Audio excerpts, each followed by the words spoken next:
پچھلی 3 آیات کا جب ہم نے تاریخی پس منظر ڈسکس کیا تو اس میں ہم نے دیکھا کہ وہاں اس معاشرے میں کچھ لوگ تو واقعی اس نیت سے اسلام قبول کرتے تھے کہ انہوں نے بظاہر اسلام قبول کرنا ہے، لیکن انہوں نے یعنی کہ مسلمانوں کو نقصان پہنچانا ہے، مہاجرین اور انصار کی جماعت کو، اور وہ سازشیں بھی کیا کرتے تھے.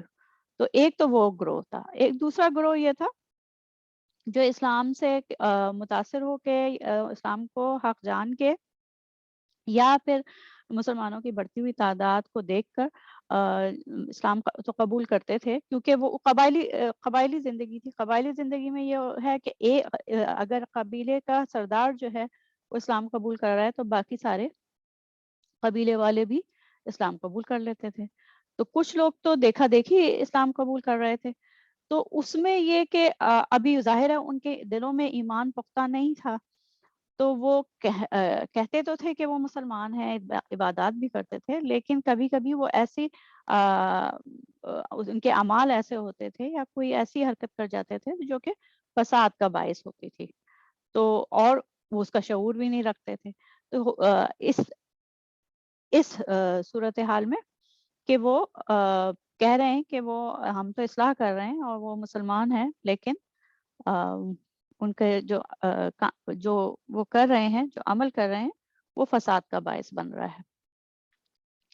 تو یہ اس آیت کا مفہوم اور تھوڑا سا ہم تاریخی پس منظر میں دیکھیں اس آیت کو سمجھنے کی کوشش کریں کہ جیسے کہ وہ لوگ جو تھے اس زمانے میں انہوں نے اچھا وہ جماعت جو کہ واقعی دھوکہ دینے کے غرض سے انہوں نے اسلام قبول کیا تھا، اور وہ تو پھر ظاہر ہے وہ مسلمانوں کی عبادات میں بھی شریک ہوتے تھے، باقی ساری سوشل سرگرمیوں میں شامل ہوتے تھے. اگر مسجد نبوی میں میٹنگ ہو رہی ہے، سب لوگ سارے صحابہ ملے ایک جگہ جمع ہو کے کچھ بات کر رہے ہیں، مشورہ کر رہے ہیں، تو وہ لوگ بھی اس میں شامل ہوتے تھے. لیکن جیسے ہی ان کو ذرا سا بھی موقع ملتا وہ اپنی ریشہ دوانیاں شروع کر دیتے تھے اور سازشیں شروع کر دیتے تھے، اور سب سے بڑھ کر یہ کہ اپنی ان سازشوں کو اصلاح کا رنگ دیتے تھے، جیسے کہ وہ مسلمانوں کی جماعت کی بہتری کے لیے سب کچھ کر رہے ہوں. مثال کے طور پر جیسے مشورہ اگر مدینہ منورہ سے باہر جا کے دشمن کا مقابلہ کرنے کا ہو رہا ہے تو وہ اس کے خلاف مشورہ دیں گے، ڈیوائیڈ کر دے ہو گئی جماعت. اور پھر جب ان کا مشورہ نہیں مانا جائے گا جنگ کی صورتحال میں تو وہ پیچھے ہٹ جائیں گے، نہیں ہمارا مشورہ نہیں مانا گیا، ہم پیچھے ہٹ رہے ہیں. تو بجائے اس کے کہ وہ اطاعت کریں نبی کریم صلی اللہ علیہ وآلہ وسلم کی، اور جو ایک مشورے پہ جس پہ کنسنسس ہو گیا ہے اس پہ عمل کریں، وہ کہتے ہیں ہم نے تو بڑی اصلاح کے لیے مشورہ دیا تھا، ہمارا مشورہ نہیں مانا، ہم پیچھے ہٹ رہے ہیں. جو غزوہ احد میں عبداللہ بن ابی نے کیا تھا، اپنے 300 لوگوں کو لے کے علیحدہ ہو گیا. تو اس طریقے کی جو سازشیں ہوتی تھیں، اور وہ اس وقت وہ یہ کہتے تھے ہم تو اصلاح کا رنگ دیتے تھے کہ وہ ہم تو اصلاح کر رہے ہیں، ہم تو ہمارے لحاظ سے تو جنگ اس طریقے سے ہونی چاہیے، یا اور کوئی معاملہ ہو تو اس میں جو ہے وہ اس میں اپنی رائے کو مقدم رکھنا. حالانکہ جو مسلمان ہیں، جو مہاجرین اور انصار، جو صحابہ اکرام تھے، وہ تو نبی کریم صلی اللہ علیہ وآلہ وسلم کے اتباع پہ عمل کرتے تھے.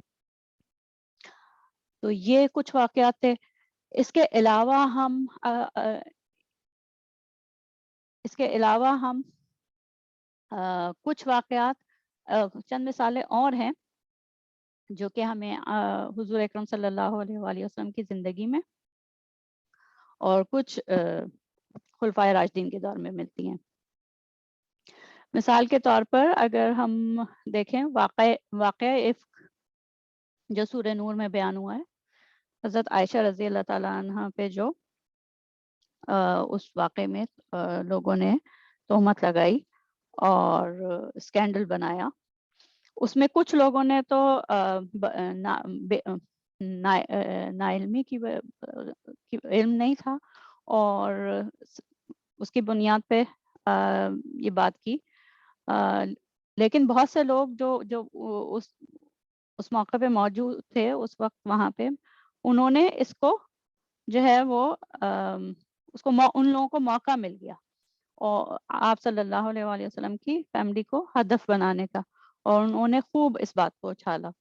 اور اچھا, یہ سارا جو وہ پرچار کر رہے ہیں, لوگوں میں باتیں پھیلا رہے ہیں, وہ یہ کہ ہم تو اصلاح کر رہے ہیں, کہ اگر کوئی غیر اخلاقی حرکت ہو گئی ہے تو ہم اس کی اصلاح کر رہے ہیں. حالانکہ جیسا کہ سورہ نور میں اللہ سبحانہ تعالیٰ نے بیان کیا کہ ان کو تو نیک گمان کرنا چاہیے تھا. انہوں تو جب جیسے ہی یہ سنا تھا اس کو فوراً ریجیکٹ کر دینا چاہیے تھا, لیکن نہیں, وہ باتوں میں آ گئے اور باتیں جو یہ بات تھی وہ سارے میں پھیلانے لگے.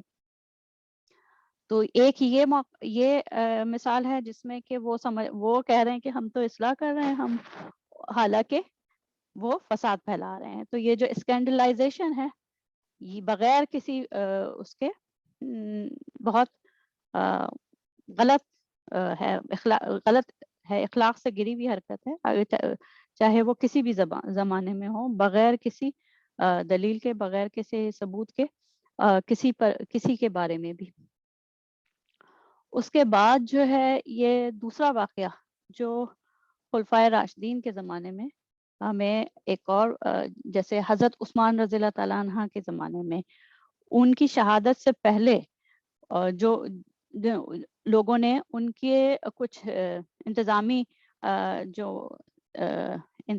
ان کی پالیسیز تھی, ان پہ سوال اٹھایا, فتنہ برپا کیا, اتنا بڑا طوفان اٹھایا, یہاں تک کہ حضرت عثمان رضی اللہ تعالیٰ عنہ کے گھر کا محاصرہ کر لیا. تو یہ وہ جو اس وقت حکومت پہ جو ہے اعتراض کر رہے تھے اور حکومت کے خلاف حضرت عثمان رضی اللہ تعالیٰ عنہ کے خلاف کھڑے ہو گئے تھے, ان کا جو طریقہ کار تھا وہ سمجھ رہے ہیں کہ وہ اصلاح کر رہے ہیں. وہ تو حکومت کی اور اس وقت حکومت نہیں, سوری, خلافت کی, یعنی کہ جو بھی انتظامی کاروائیاں ہو رہی تھیں ان میں اصلاح کرنا چاہ رہے ہیں, حالانکہ وہ فساد پھیلا رہے تھے. یہاں تک فساد پھیلایا کہ انہوں نے شہید کر دیا حضرت عثمان رضی اللہ تعالیٰ عنہ کو. اور شہید کرنے کے بعد ایک دوسرا مسئلہ پیدا ہو گیا کہ اس کے بعد جو ہے وہ پوری اس وقت کی امت مسلمہ جو ہے مسلمہ جو ہے وہ دو حصوں میں بٹ گئی کہ ہم نے حضرت عثمان کی شہادت کا بدلہ لینا ہے. جب اچھا, اور اس سے پہلے کہ واقعی قاتلوں کا پتہ چلے, واقعی کس نے قتل کیا ہے, اس کا پتہ چلے, فرد جرم عائد ہو, وہ پہلے ہی یہ مسئلہ کھڑا ہو گیا, جس کی وجہ سے مسلمان دو جماعتوں میں دو لخت ہو گئی. اور اتنے سارے جو اس وقت کے اولین مسلمان تھے, جن صحابہ اکرام, وہ آپس میں دست و گریباں ہو گئے اور اتنا نقصان ہوا. تو یہ خارجیوں کی طرف سے یہ جو برپا کی جانے والی افراتفری اور فساد تھا شدید قسم کا, اور حضرت علی کے خلاف, حضرت علی رضی اللہ تعالیٰ عنہ کے خلاف جو کھڑے ہو گئے تھے, یہ اس بنا پہ یہ تو سمجھ رہے تھے کہ ہم اصلاح کر رہے ہیں. یہ گروہ جو خارجیوں کا گروہ کھڑا ہوا تھا وہ بھی تو یہی کہ ہم اصلاح کر رہے ہیں, حالانکہ وہ کتنا بڑا فساد انہوں نے برپا کیا ہے. یہاں تک کہ انہوں نے قتل کا منصوبہ بنا لیا 3 بڑے اکابرین صحابہ کا, حضرت علی رضی اللہ تعالیٰ عنہ, حضرت معاویہ اور حضرت عمرو بن العاص. تو یہ جو اس وقت ہوا اس میں جو یہ خارجیوں کی جماعت تھی, یہ بھی ایک مثال ہے اس آیت, ان 2 آیات کی, کہ وہ کہہ رہے ہیں کہ ہم تو اصلاح کر رہے ہیں معاشرے کی, حالانکہ وہ شدید قسم کا فساد پھیلا رہے تھے. اور وہ مسلمان تھے, مطلب وہ جو خارجی تھے وہ بھی مسلمان تھے, وہ قرآن پاک کی تلاوت بھی کرتے تھے, 5 وقت کی نماز بھی پڑھتے تھے, روزہ بھی رکھتے تھے, سب کرتے تھے, لیکن وہ کیا کر رہے ہیں, شدید قسم کا فساد پھیلا رہے ہیں. انہم هم المفسدون. تو یہ تو اس آیت کا تاریخی پس منظر ہوا.